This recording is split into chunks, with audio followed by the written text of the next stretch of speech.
ஆப்பன்ஹைமருக்கு பிறகு Christopher Nolan இயக்கக்கூடிய திரைப்படம் என்ன, அடுத்து என்ன மாதிரியான படம், என்ன ஜான்ரா, எப்படி எடுக்க போகிறாரு அப்படின்னு பல எதிர்பார்ப்புகள் இருக்கும்போது த ஒடிசி அப்படின்னு கிரீக் மித்தாலஜி, கிரீக் எப்பிக்கை வந்து ஒரு படமாக எடுக்க போகிறார் அப்படின்னு கேள்விப்பட்டோன்னே அவருடைய ரசிகர்களுக்கெல்லாம் பெரிய ஆர்வம். இது எப்படி சாத்தியம், அதில் ஃபேண்டசி மித்தாலஜி இது எப்படி ஹேண்டில் பண்ண போகிறாரு நோலன் அப்படின்னு பல கேள்விகள் இருந்தது. ஃபைனலாக ஷூட் முடிஞ்சுது, ட்ரெய்லர் ரிலீஸ் ஆச்சு. இதுவரை நோலன் படங்களுக்கு இல்லாத அளவுக்கான ஒரு பேக்லாஷ் இந்த படத்துக்கு இருந்தது அப்படின்னே சொல்லலாம். இதில் வந்து டேடின்னு இருக்குது அந்த ட்ரெய்லரில். என்னது இது அமெரிக்கன் ஆக்சென்ட்டாக இருக்குது, மாடர்ன் ஏஜ் வேர்ட்ஸ்லாம் இருக்குது அப்படின்னு. ஏன்னா படம் நடக்கிறது வந்து 2800 3000 வருடங்களுக்கு முன்பு. கிட்டத்தட்ட அது ஒரு பிரான்ஸ் ஏஜ். அப்போ வந்து அயனுடைய யூசேஜ்லாம் நிறையா காட்டப்படுது. அது ஒரு early stage of iron. But ஆனால் இதெல்லாம் ஏன் அப்படின்னு சில விமர்சனங்கள் வந்தது. ஹெலன், ஒரு பேரழகியான ஹெலனை வந்து ஒரு ஆஃப்ரிக்கன் உமனாக காட்டினது சரியா அப்படின்னு ஒரு பக்கம் டிபேட் அப்படின்னு சொல்லி எக்கச்சக்கமான கான்ட்ரவர்சிஸ் இந்த படத்தை சுற்றி இருந்தது அப்படின்னு சொல்லலாம் ட்ரெய்லருக்கு அப்புறம். ஸோ படம் ஆல்மோஸ்ட் லான்ச் ஆகும்போதெல்லாம் ரிலீஸ்க்காக ஃபுல் ஸ்விங்கில் வந்து இந்தியாவுக்குலாம் வந்துட்டார் நோலன். மும்பையில் வந்து மேட் டேமன் ஆக்டர்ஸ்லாம் கூப்பிட்டு வந்துட்டார். இங்கே வந்து பரத்வாஜனங்கன்றலாம் இன்டர்வியூ கொடுக்குறது அப்படின்னு சொல்லி ஃபுல்லாக இறங்கிட்டாங்க. இதெல்லாம் பார்க்கும்போது எனக்கு என்ன தோணுது அப்படின்னா, ஹாலிவுட் வந்து இந்தியாவை நோக்கி படையெடுக்கிறதோ, இந்தியாவில் வந்து ராமாயணம் மகாபாரதம் மாதிரியான எபிக்ஸ்லாம் இருக்குது. இந்தியன் டைரக்டர்ஸ் ராஜமௌலியிலேருந்து சங்கர் வரை எல்லோரும் இப்போ ட்ரை பண்ண ஆரம்பிச்சிட்டாங்க. அந்த இடத்த அவங்க வந்து பிடிச்சிருவாங்களோ, இதெல்லாம் அவங்களால பெட்டராக சொல்ல முடியும், பெட்டராக விஷுவலைஸ் பண்ண முடியும். ஸோ கூடிய சீக்கிரம் இந்தியன் சினிமாஸை வந்து ஓவர் ஷேட் பண்ணிவிடுவோம் ஹாலிவுட் இங்கே வந்து அப்படிங்கிற ஒரு பயமும் ஒரு கருத்தும் எனக்கு இருக்குது. ஸோ ஃபைனலி ஒடிசி வந்து ரிலீஸ் ஆகிடுச்சு, பார்த்தாச்சு. படம் எப்படி இருக்குது, எனக்கு ஒர்க் அவுட் ஆச்சா இல்லையா அப்படின்னு என்னுடைய ஒப்பீனியன் என்ன அப்படிங்கிறத சொல்கிறேன். வணக்கம், நான் உங்கள் mister GK. Welcome to movie man.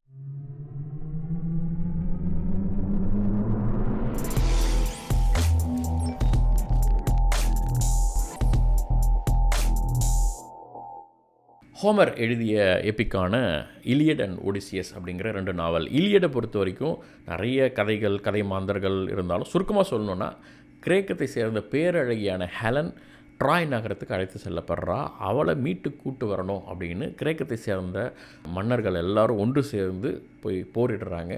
போர் வந்து ஏதோ ஒரு நாள் சில மாதங்கள்லாம் இல்லை, 10 வருடங்கள் தொடருது. அவங்களால வந்து அந்த கோட்டை ட்ராய் நகரத்தோட கோட்டைக்குள்ளே போக முடியல. அப்போ அதில் ஒரு மன்னனான ஒடிசியஸ் வந்து ப்ரில்லியண்ட்டாக ஒரு பிளான் பண்ணி ட்ராஜன் ஹார்ஸ் அப்படிங்கிற ஒரு கான்செப்ட் மூலமாக மரக்குதிரைக்குள்ளே வீரர்களை வைத்து அந்த கோட்டைக்குள்ளே அது கிஃப்ட்டுன்னு சொல்லி உள்ளே அனுப்பி அதுக்கப்புறம் அந்த கோட்டைக்குள்ளே போய் தகர்த்து அந்த போரில் வந்து வெற்றி பெறுகிறான் அப்படிங்கிற வரை இலியட் அப்படிங்கிற நாவல். அதன் பிறகு ஒடிசிங்கிற நாவல் அதோடைய தொடர்ச்சியாக இந்த ஒடிசியஸ் அப்படிங்கிற மன்னன் எப்படி வீடு வந்து சேர்கிறான். அவன் இங்கேருந்து புறப்படும் போது தன் மனைவிக்கும் மகனுக்கும் நான் கண்டிப்பாக வரேன்னு ஒரு வாக்கு கொடுத்துட்டு போகிறான். அந்த வாக்கு நிறைவேறியதா இல்லையா, அவன் விட்டு போன அந்த ராஜ்யம், அவனோட மனைவியும் மகனும் என்ன மாதிரியான பிரச்சனைகளில் சிக்கிட்டு இருக்கிறாங்க, அவன் வந்து காப்பாற்றுவானா இல்லையா, இவனுக்கு இருக்கக்கூடிய சாபம் என்ன, இவன் புறப்படும் போது 20 வருடங்கள் ஆகும் நீ வீட்டு விட்டு போயிட்டான் திரும்ப வரேன்னு ஒரு சாபம் இருக்குது. 10 வருடங்களில் போர் முடிஞ்சிடுது. மீதி 10 வருடங்கள் அவன் கடல் வழி பயணத்தில் எப்படி சிக்கிக்கிறான், கடவுள்களுடைய சாபம் அவனை எப்படி போட்டு ஆட்டி வைக்குது அப்படின்னு அவனுடைய வீடு திரும்பும் ஹோம் கம்மிங் சொல்லுவாங்க இல்லையா, அந்த ஜான்ராவை சொல்லக்கூடிய ஒரு சர்வைவல் த்ரில்லர் மாதிரியான ஒரு கதை தான் இந்த ஒடிசி. இந்த கதையை வெவ்வேறு வகையில் படமாக வந்திருந்தாலும் நோலன் இது எப்படி படமாக்கியிருக்கிறார் அப்படிங்கிறதான் நம்ம இன்றைக்கி பார்க்க போகிறோம். நோலன் படம்னாலே நம்ம வந்து ஐமேக்ஸில் பார்க்கணுங்கிற ஒரு மைண்ட் செட் இருக்கும். முக்கியமான காட்சிகள்லாம் ஐமேக்ஸில் எடுத்திருப்பாருன்னு. பட் இந்த திரைப்படம் முழுக்க ஐமேக்ஸ் தொழில்நுட்பத்தால் எடுக்கப்பட்ட முதல் திரைப்படம் அப்படிங்கிறதால எதிர்பார்ப்பு அதிகமாக இருந்தது. சென்னையெல்லாம் அடுத்து ஒரு வாரம் 10 நாளைக்கு வந்து ஃபுல், அதுக்கப்புறம் தான் ஐமேக்ஸில் பார்க்க முடியும். பட் இப்போதைக்கு நான் வந்து நார்மலாக பார்த்துடலாம் அப்படின்னு ஒரு நார்மல் ப்ரொஜெக்ஷனில் பார்க்கும்போது கூட அந்த விஷுவல்ஸ் வந்து அவ்வளோ கிராண்டாக இருக்குது. அந்த ஃபில்ம் நெகட்டிவ் அந்த பார்க்கும்போதே நமக்கு தெரியும் அவ்வளோ இம்மர்சிவான ஒரு எக்ஸ்பீரியன்ஸை வந்து அந்த விஷுவல் கொடுக்குது அப்படின்னு சொல்லலாம்.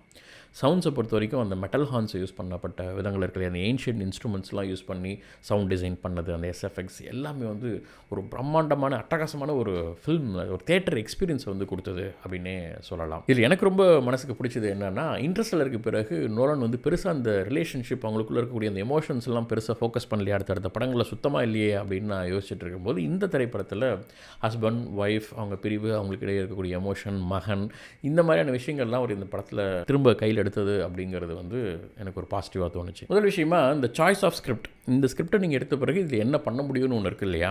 நீங்கள் வந்து ஒரு ஹிஸ்ட்ரி அப்படி இல்லைனா ஒரு மித்தாலஜி, ஒரு எழுதப்பட்ட ஒரு நாவல் இதெல்லாம் எடுத்துட்டிங்கனாலே அதில் என்ன இருக்கோ அதை தான் பண்ண முடியும். அதை பெட்டராக விஷுவல் பண்ண முடியுமே தவிர அதை தாண்டி நம்மளால் யோசித்து ஒரு பிளாக் ஹோல்குள்ளே குதிக்கிறது, டெஸ்ராய்ட்குள்ளே போகிறது, அங்கே வந்து டைமை டைமென்ஷன்ஸில் பார்க்குறது நம்ம கற்பனையை அங்கே விரிக்க முடியாது. அங்கே என்ன எழுதியிருக்கோ அதை தான் நம்ம பண்ண முடியுங்கிற ஒரு லிமிட்டேஷனுக்குள்ளே போய் மாட்டிக்கிறோம் அப்படிங்கிறது முதல் விஷயம். ரெண்டாவது விஷயம், இதை ஏற்கனவே படித்த ஆடியன்ஸுக்கு அவங்களோட மைண்டுக்குள்ளே அந்த கற்பனை வந்து பயங்கரமான ஒரு உலகம், ஒரு பெரிய வேர்ல்டு க்ரியேட் ஆகிருக்கும். இப்போ பொன்னியின் செல்வன் நம்ம படிக்கிறோன்னா நம்ம வேர்ல்டுக்குள்ளெல்லாம் வந்தியத்தேவன் அந்த உலகம் எல்லாமே பெருசாக இருக்கும். அதை நீங்கள் என்ன தான் பெட்டராக சூப்பராக மணிரத்னம் மாதிரி ஒரு படமாக ஒரு அழகாக கொடுத்தா கூட ஓகே அப்படின்னு தான் தோணும். ஏன்னா அதோட பெரிய கற்பனை நமக்கு இருக்கும். அந்த பிரம்மாண்டத்தை கண்முன் கொண்டு வருவதுங்கிறது எந்த நாவல் எந்த ஒரு ரைட்டிங்ஸுமே விஷுவல் பண்ணும்போது இந்த பிரச்சனை இந்த சிக்கல்கள் இருக்க தான் செய்யும். அது ஒரு பெரிய சேலஞ்சு. மூன்றாவது, நாவல்களில் நீங்கள் படிக்கும்போது ஒரு அந்த கேரக்டர் இருக்குன்னு வச்சுக்கோங்க. இப்போ நீங்கள் ஒரு எக்ஸாம்பிள் சகுனியோட கேரக்டர், இல்லை அர்ஜுனனோட கேரக்டர், இல்லை கிருஷ்ணனோட கேரக்டர் நீங்கள் இருக்கும்போது இந்தியாவில் இருக்கிறவங்களுக்கு அந்த கேரக்டரை பற்றி தெரியும், இந்தியன்ஸுக்கு தெரியும். இப்போ நீங்கள் க்ரீக் மித்தாலஜியில் இருக்கும்போது ஒரு கேரக்டர் எடுத்து பேசுகிறீங்கன்னா அந்த அந்த அந்த அந்த கேரக்டர் யார், அவன் எப்படிப்பட்டவன், இது எல்லாமே வேர்ல்டில் இருக்க எல்லாருக்குமே அது எல்லோரும் படிச்சிருப்பாங்களா, எல்லாருக்கும் தெரிஞ்சிருக்குமா அப்படின்னு தெரியாது. ஸோ அப்படிப்பட்ட ஒரு கேரக்டர் நீங்கள் படத்தில் காட்டும்போது அவனுக்கான பேக் ஸ்டோரி, அவனோட கேரக்டர் இதெல்லாம் நம்ம சொல்ல வேண்டியது இருக்கும். அதை சொல்லாமல் அதை காட்டும்போது அதை படித்தவர்களுக்கு அந்த நாட்டுக்காரர்களுக்கு புரியுமே தவிர உலகம் முழுக்க அந்த படம் வரும்போது எல்லாராலையும் அதை கனெக்ட் பண்ணிக்க முடியுமா அப்படிங்கிறது கஷ்டம். அது மட்டும் இல்லாமல் ஒரு நாவலில் ஒரு சாப்டரில் ஒரு முக்கியமான போர்ஷன் அதை நீங்கள் படமாக எடுக்கிறீங்கன்னா நாவல் படிக்கிறவங்களுக்கு இதுக்கு முன்னாடி இருக்கிற கதை பின்னாடி இருக்கிற கதை அது எல்லாத்தையும் கனெக்ட் பண்ணிவிடும் அந்த சாப்டர். அவங்களுக்கு அதனால் ஒரு அந்த எமோஷன் கிடைக்கும். ஆனால் படமாக பார்க்குறவங்களுக்கு அந்த முன்பின் சாப்டர்லாம் கிடையாது. அந்த சீன் அதுக்குள்ளே அந்த கேரக்டருக்குள்ளே அந்த டீட்டெயில் இருந்தால் புரியும், அப்படி இல்லைன்னா புரியாதுன்னு நிறைய இந்த மாதிரியான சிக்கல்கள் வந்து இந்த நாவல்களை வந்து படமாக்கும்போது இருக்குது. ஸோ அப்படி பார்க்கும்போது இந்த படத்தில் எமோஷன்ஸ்லாம் நல்லா கையாண்டிருக்கிறாரா, நல்லா ஒர்க் அவுட் ஆகிருக்கா அப்படின்னு கேட்டால் நான் சொன்ன மாதிரி எமோஷன்ஸை திரும்ப கொண்டு வர ட்ரை பண்ணியிருக்கிறாரு. ஆனால் அது சில இடங்களில் சரியாக ஒர்க் ஆகாமல் போனதுக்கு காரணம் என்னென்னா, ஒரு படத்தை ஒரு ஆஃபேலேருந்து தான் ஓப்பன் பண்ணுறாங்க. அப்படி தான் பண்ண முடியும். ஃபுல் கதையும் ஆரம்பத்துலேருந்து எண்டு வரைக்கும் பண்ண முடியாது. அப்படி ஆஃபேல கதையை ஆரம்பிக்கும்போது அந்த கேரக்டர்ஸ்லாம் நமக்கு ஆஃபேல இன்ட்ரடியூஸ் ஆகும்பொழுது இவங்களுடைய பேக் ஸ்டோரி என்ன, முன்பின் என்ன, இவங்க என்ன மாதிரியான ஆட்கள் அப்படிங்கிறதுலாம் நமக்கு நிறைய டீட்டெயிலாக சொல்லப்பட வாய்ப்பில்லை, இல்லை சொல்லப்படலை. அதனால் அவங்களுக்கான எமோஷன்ஸுமே நமக்கு வந்து பெருசாக கனெக்ட் ஆகிறதுல சிக்கல்கள் இருக்கும். இப்போ உதாரணத்திற்கு இன்டர்ஸ்டெல்லரில் மகளை பிரிந்து போகிறார் அப்பா, திரும்ப வந்து சேருவாரா இல்லையாங்கிறது தான் கதை. மகளை பிரியும்பொழுது அந்த மகளுக்கு அவர் எப்படிப்பட்டவராக இருக்கார், ஆரம்பத்தில் ஒரு பேரண்டிங் குட் பேரண்டிங் எப்படி இருக்கணும், அவள் வந்து ஒரு பேய் தள்ளி விடுதுன்னு சொன்னால் கூட இல்லை அது பேய் கிடையாது, இது என்னென்னு ஆய்வு செய், அதை வந்து நீ நோட் பண்ணு, மானிட்டர் பண்ணு, ட்ராக் பண்ணு, லாக் போடு, அப்புறமா கன்க்ளூஷனுக்கு வா அப்படின்னு ஒரு சொல்லி கொடுக்குறதா இருக்கட்டும். அப்பாவுக்கும் மகளுக்குமான உணர்வு இருக்கு இல்லையா, அந்த உணர்வாக இருக்கட்டும், அவங்களுக்குள்ளே இருக்கக்கூடிய ரிலேஷன்ஷிப், மர்ஃப்ஸ் லா அப்படிங்கிறத கூட அவர் எப்படி எக்ஸ்பிளைன் பண்ணுறாரு அப்படின்னு நிறைய விஷயங்களை அந்த முன்னாடி காமிச்சிட்டு அதன் பிறகு அவங்க பிரிகிறாங்கன்னும் போது நமக்கு அந்த உணர்வு வருது இவங்க சேரணும் அப்படின்னு. பட் இங்கே வந்து ஹஸ்பண்ட் வந்து ஒய்ஃபை பிரியிறாடும் போது ஒரே ஒரு சீனில் அவங்க ஏதோ பேசுகிறாங்க, பேசுனதுக்கப்புறம் பிரிகிறாங்க. பட் அது வந்து பெருசாக விஷுவலில் காட்டப்படலைங்கிறதால அந்த எமோஷன் வந்து ஒர்க் ஆகிறதுக்கு இன்னும் பெட்டரான சீன்ஸ் தேவைப்படுது. அதுக்கான இடம் வந்து இந்த படத்தில் இல்லை. ஸோ அப்போ ஒரு படத்தில் ஆடியன்ஸ் பார்க்குறாங்கன்னா அதுக்கான காரண காரியங்கள் தெரிஞ்சால் தான் அதோடைய ஸ்க்ரீன் பிளே இன்னும் சுவாரஸ்யமாக இருக்கும். இப்போ உதாரணத்துக்கு இது என்ன, அந்த அரண்மனைக்குள்ளே வந்து எல்லோரும் உட்காந்து குடிச்சிட்டு இருக்கிறானுங்க, இந்த ராணி மண்ணு ஒரு திரைசேலை மாதிரி போட்டு அந்தாண்டா இருக்குது, இதை பற்றி டீட்டெயிலே படத்தில் எதுவுமே கிடையாது. ஆனால் அது படித்தவங்களுக்கு தெரியும். அவங்க வந்து திருமணம் பண்ணிக்கோ, கணவன் இறந்துட்டான் அப்படின்னு தொடர்ந்து ஃபோர்ஸ் பண்ணும்போது இல்லை எனக்கு கொஞ்சம் டைம் வேணும்னு ஒரு கடத்தி போயிட்டே இருப்பாங்க. நான் வந்து ஒரு சீலையை தறி போட்டு வீவ் பண்ணுறேன், நான் நெய்கிறேன், இது முடிச்சோடனே கல்யாணம் பண்ணிக்கலாம் அப்படின்ற மாதிரி போட்டிலாம் வைக்கலாம், அப்போ நான் அதை பற்றி யோசிக்கிறேன்னு சொல்லுவாங்க.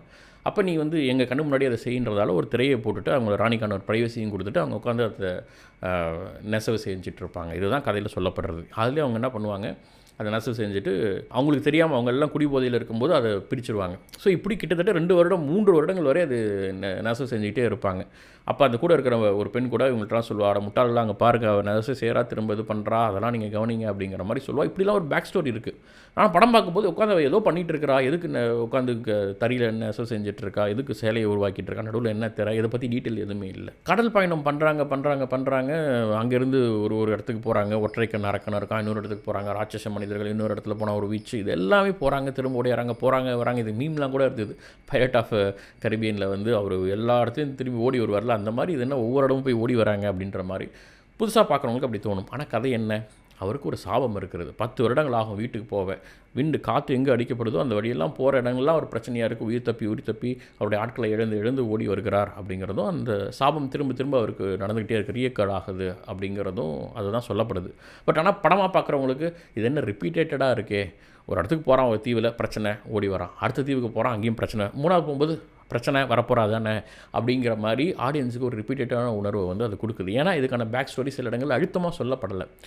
சீ கிங்கோடைய ஒரு கேர்ஸ் இருக்குது, ஒரு சாபம் இருக்குது அப்படிங்கிறதோ, சன் காடோடைய ஒரு சாபம் இருக்குது, இதெல்லாம் எங்கேயுமே அழுத்தி சொல்லப்படவே இல்லை புதுசாக பார்க்குறவங்களுக்கு. இப்போ என் கூட வந்து எங்கள் அம்மாவை கூப்பிட்டு போகிறேன், யாரோ தெரியாத ஒருத்தவங்களை கூப்பிட்டு போகிறேன்னா அவங்களுக்குலாம் இது புரியவே இல்லை, ஏன் இதே நடந்துகிட்ருக்கு அப்படிங்கிற கேள்விகள் வருது. அந்த ஒற்றைக்கண் அரக்கனே எடுத்துக்கிட்டு அவன் கண்ணை குத்திட்டு அங்கேருந்து எஸ்கேப் ஆகும்போது யாரா நீன்னு கேட்கும்போது நோபடி அப்படின்னு சொல்லிட்டு வந்துடுவார் ஒடிசியஸ்.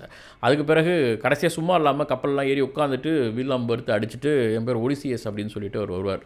அப்புறம் அவருடைய அப்பா தான் வந்து அந்த கடல் அரசன் அப்படிங்கிறதால இவன் அழுதுகிட்டு ஒடிசியஸுங்கிறவனை இப்படி பண்ணிட்டான் அப்படின்னு சொன்னதுக்கப்புறம் அந்த கடல் அரசன் தொடர்ந்து அவனை காதல் அடித்து அவனை கொண்டு போய் அங்கங்கே அலைய விடுறதுன்ற மாதிரிலாம் கதைகள் இருக்கும். பட் இதில் வந்து அந்த டீட்டெயிலாம் இல்லை. முழுக்க முழுக்க இவரை பற்றியும் அந்த ராணியை பற்றியும் கூட பேச இல்லை, மகன் பற்றி, மகனுடைய ஒரு பாயாக இருந்து மேனாக ரைஸ் ஆகணுங்கிற அந்த மகனுடைய கதை, இது எதுவுமே எல்லாத்தையும் அவாய்ட் பண்ணிவிட்டு முழுக்க முழுக்க அந்த ஒடிசியஸுங்கிற தனி மனிதன் அவனுடைய உள்ளுணர்வு என்ன, அவனுடைய போராட்டம் என்னங்கிறதுல ஃபோக்கஸ் பண்ணதால் நிறைய கிளை கதைகள் அதை பற்றி டீட்டெயில் படத்தில் இல்லை. ஒரு கடற்பயணம் உள்ளுக்குள்ளே அவனுக்கு என்ன மாதிரியான ஒரு பெயினை கொடுக்குது, ஒரு சுற்றி பல கிலோமீட்டர் அளவில் நீரில் நடுவில் இருக்கிறோம், சாப்பாடு இல்லை, வீரர்கள் இருக்கிறாங்க, எவ்வளோ அயற்சியை எவ்வளோ டயர்டை வந்து அந்த பயணம் கொடுக்குதுங்கிற அந்த உணர்வெல்லாம் வந்து சரியாக கடத்தப்படலையோ அப்படின்னு எனக்கு தோணுச்சு. அடுத்ததாக படத்தில் ஆண்டகனிசம். இந்த ஆண்டகனிஸ்ட்டாக வரக்கூடியவங்களாம் யார்? ஒற்றைக்கண் அரக்கன். அவனுமே பாவமாக இருந்தான், அவன் வேலையை பார்த்துட்ருக்கான், நீங்கள் ஏன்டா போய் பண்ணுறன்ற மாதிரி இருந்தது. அந்த சூனியக்காரி அவள் உட்காந்து ஏதோ ஒரு பக்கம் பண்ணிகிட்ருக்கா, இவங்களாம் உள்ளே போய் மாட்டிக்கிறானுங்க, பெரிய பெரிய அந்த ஜெயின்ஸ் இப்படின்னு சொல்லி கொஞ்சம் வீக்கான ஒரு ஆண்டகனிசம் மாதிரி இருந்தது. இன்னொரு பக்கம் மனைவி அவனோட மகனை சுற்றி அந்த சிற்றரசர்கள் எல்லாமே அரசாட்சிக்கு வர ட்ரை பண்ணுறாங்க. அவங்க ராணிக்கு கொடுக்கக்கூடிய அந்த குடைச்சல் இருக்கு இல்லையா, அங்கே இருக்கக்கூடிய சிற்றரசர்களில் ஒருத்தராக நினச்சிருக்கக்கூடிய ராபர்ட் பேட்டின்சன். இப்போ அவர் கேரக்டர்லாம் எடுத்துக்கிட்டால் பெரிய ரோல் பிளேவே இல்லை அதில். மன்னன் இல்லை, ராணிக்கு என்ன மாதிரியான தொந்தரவு கொடுக்குறான், அவன் மகன் எவ்வளோ சஃபர் ஆகிறான், இங்கே இவ்வளோ பிரச்சனை இருக்குது, ஒடிசி சீக்கிரம் வா கிளைமேக்ஸ் அப்படின்னு நமக்கு ஒரு உணர்வு வரணும் இல்லையா. பேசுகிறாங்க பேசிக்கிட்டு இருக்காங்க, ஒரு பெரிய ஆக்ஷன் இல்லை, ஒரு பெரிய ப்ளே இல்லை.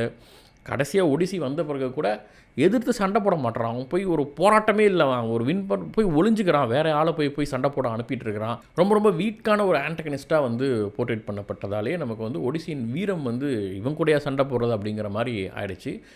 அகெயின் இந்த கேரக்டர் இப்படி தானோ, நாவலில் இப்படி தான் அவன் எழுதப்பட்டிருக்கோ அப்படிங்கிறது நமக்கு தெரியல. ஸோ அதெல்லாம் நமக்கு தெரிஞ்சால் தான் நாவலில் அவனுக்கு இப்படி ஒரு பின்கதை இருக்குதுன்னு கூட புரிஞ்சுக்கலாம். ஸோ ஆனால் படமாக பார்க்கும்போது அது வீக்காக இருக்குது. எஸ்பெஷலி கிளைமேக்ஸ் அந்த நெருங்கும்போது அந்த ஒடிசி வந்து தன் நாட்டுக்கு வந்துட்டார், அவர் யாருன்னு ரிவீல் பண்ணுறதுக்காக ஒரு பிச்சைக்காரன் மாதிரி அவர் மறைந்திருப்பார். ஒரு பாஷா மூமெண்ட்டாக அவர் வந்து யாருன்னு காட்டுறதுக்கு வந்து கிட்டத்தட்ட ஒரு தெலுங்கு தமிழ் திரைப்படங்களுக்கான அந்த ஒரு மாசின் மாதிரி நோலன் வந்து அதை கையாண்டு இருந்தார் அப்படிங்கிறது நமக்கு தெரியுது.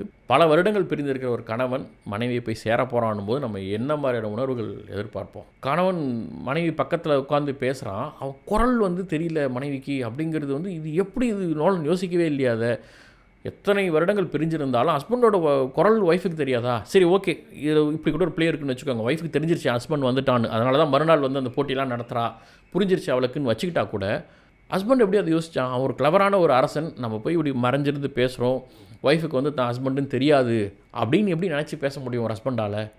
என்னன்னாலும் தான் மனைவி கண்டுபிடிச்சிருவாள்னு தெரியணும்ல அவனுக்கு. ஸோ இவ்வளோ போரான ஒரு ஸ்டேஜிங் இருந்தது. என்னடா இது கூடமா தெரியாது அப்படின்ற அளவுக்கு ஹஸ்பண்டும் ஒய்ஃபும் அந்த ஒன்று சேர்ற இடத்துல ஒரு மேஜிக் நிகழணும்ல, அது நிகழலை கிளைமேக்ஸில். ஏன்னா அந்த இடத்துல அவர் ஃபோக்கஸ் பண்ணது ஆடியன்ஸுக்கு வந்து ஒரு மாசான ஒரு மூமெண்ட் இருக்க போது, ஒடிசி வந்துட்டான் அப்படின்னு அந்த வில்லெல்லாம் எடுத்து மாட்டுறது. கிட்டத்தட்ட அந்த ராமாயணத்தில் அந்த உடைக்க முடியாத வில்லை வந்து உடைத்தான்னு இருக்கும்ல, அந்த மாதிரியான ஒரு மூமெண்ட்டாக அது இருந்தது. சும்மா மேலே போயிட்டான், லாக் பண்ணிட்டாங்க, உடச்சிக்கிட்டு பள்ளம் போட்டு கீழே குதித்து சண்டை போடுறதெல்லாம் ரொம்ப வீக்காக இருந்தது. நோலான் படமாக இது அப்படிங்கிற அளவுக்கு அப்படி தான் இருந்தது.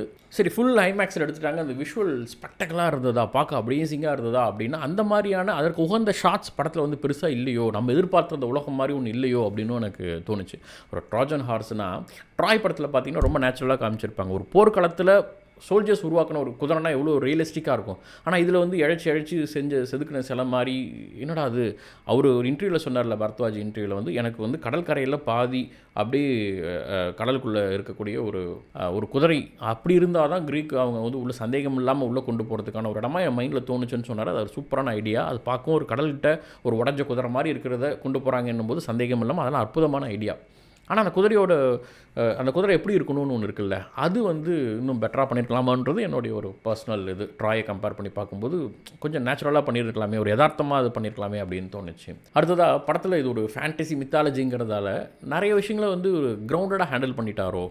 இப்போ அந்த ஒற்றைக்கண் அரக்கனாக இருக்கட்டும், இல்லை அந்த பெரிய ஜெயின்ஸை காட்டினது, இல்லை விச்சோடைய அந்த இதை காட்டினதெல்லாம் எனக்கு பிடிச்சிருந்தாலும் அது ரொம்ப ஒன்று கம்ப்ளீட்டாக ஃபேண்டசிக்குள்ளே போய் பயங்கரமாக அது ஒரு விஷுவலாக பா அப்படின்னு காமிச்சிருக்கணும், அப்படின்னு காட்டலை. கிரவுண்டடாக ஃபார் எக்ஸாம்பிள் பாதாள உலக மனிதர்கள்லாம் வருவாங்க, அதை விஷுவல் பண்ணதெல்லாம் இருக்கும். அப்படி ரத்தம் கொடுப்பாங்க, பலி கொடுத்துட்டு அப்படியே அந்த இடத்துலேருந்து பாதாள மனிதர்கள் வர்றதெல்லாம் பயங்கரமாக இருக்கும் படிக்கும்பொழுது. ஆனால் அந்த விஷுவல் வந்து ரொம்ப சட்டிலாக காமிச்சிட்டார் அதை அப்படின்னு எனக்கு தோணுச்சு. ஸோ என்னென்னா ஃபேண்டசியை ஃபுல்லாக கையாளாமல் ரொம்ப கிரவுண்டடாக காட்டுறேன் அப்படின்னு ஒரு சின்ன போராட்டம் இருந்திருக்கும் அப்படின்னு தோணுது. ஒன்றும் பயங்கர ஃபேண்டஸியாக காமிச்சிருக்கணும், இல்லை பயங்கர கிரவுண்டடாக காமிச்சிருக்கும். ரெண்டுக்கு மிடில் ப்ளே பண்ணதால் வந்து படத்தில் அமேசிங்காக சூப்பராக இருந்தது இந்த சீன், இந்த காட்சி அப்படியே மைண்டில் நிற்குதுங்கிற மாதிரி எதுவுமே படத்தில் இல்லை. இப்போ நீங்கள் இன்டர்ஸ்டெல்லர் எடுத்துக்கிட்டிங்கன்னா அதில் மேன்ஸ் பிளானட்டுக்கு போவாங்க, மில்லர் பிளானட்டுக்கு போகும்போதெல்லாம் அந்த அவங்களுடைய அந்த விண்கலம் போய் இறங்குறத போய் பாருங்கள். கீழே வந்து அந்த கிம்பிள் பாயிண்ட் ஆஃப் வியூவில் வந்து அந்த மூமெண்ட்லாம் நமக்கு காட்டப்படும். இம்மர்சிவாக இருக்கும். நம்ம அது கூட சேர்ந்து ட்ராவல் பண்ணுற மாதிரி அந்த விண்கலத்துக்கு கீழே கேமரா வச்ச மாதிரிலாம் ஒரு உணர்வை கொடுக்கும். அது பார்க்கவே அந்த அந்த அந்த தரைக்குள்ளே நம்மளும் போய் அந்த வேர்ல்டுக்குள்ளே லேண்ட் ஆகிறோங்கிற உணர்வுலாம் கொடுக்கும்ல. ஸோ அந்த மாதிரி உணர்வு எதுவுமே இந்த படத்தில் நமக்கு பெருசாக அந்த விஷுவல் கொடுக்கல. இது வந்து ஒரு லெஜண்ட் எடுத்த ஒரு பெரிய எக்ஸ்ட்ரானரி மூவி. கிறிஸ்டோஃபர் நோலனுடைய படங்களுக்குன்னு ஒரு இது இருக்கு இல்லையா, அந்த ஒரு எபிக் வேல்யூ இந்த படத்துக்கு இருக்கா அப்படின்னு எனக்கு தெரியல. பட் அதே சமயம் இது வந்து நாட் பேட், ரொம்ப மோசமான படம் அப்படின்னு நான் சொல்ல மாட்டேன். It was a good watch. So இது என்னுடைய ஒப்பீனியன். நீங்கள் என்ன நினைக்கிறீங்க அப்படிங்கிறத கமெண்ட்டில் சொல்லுங்கள். இன்னும் நிறைய சுவாரஸ்யமான திரைப்படங்களை பற்றி பேசுவோம். தொடர்ந்து இணைந்திருங்கள் மிஸ்டர் ஜிகே மூவி மேனோட. நன்றி.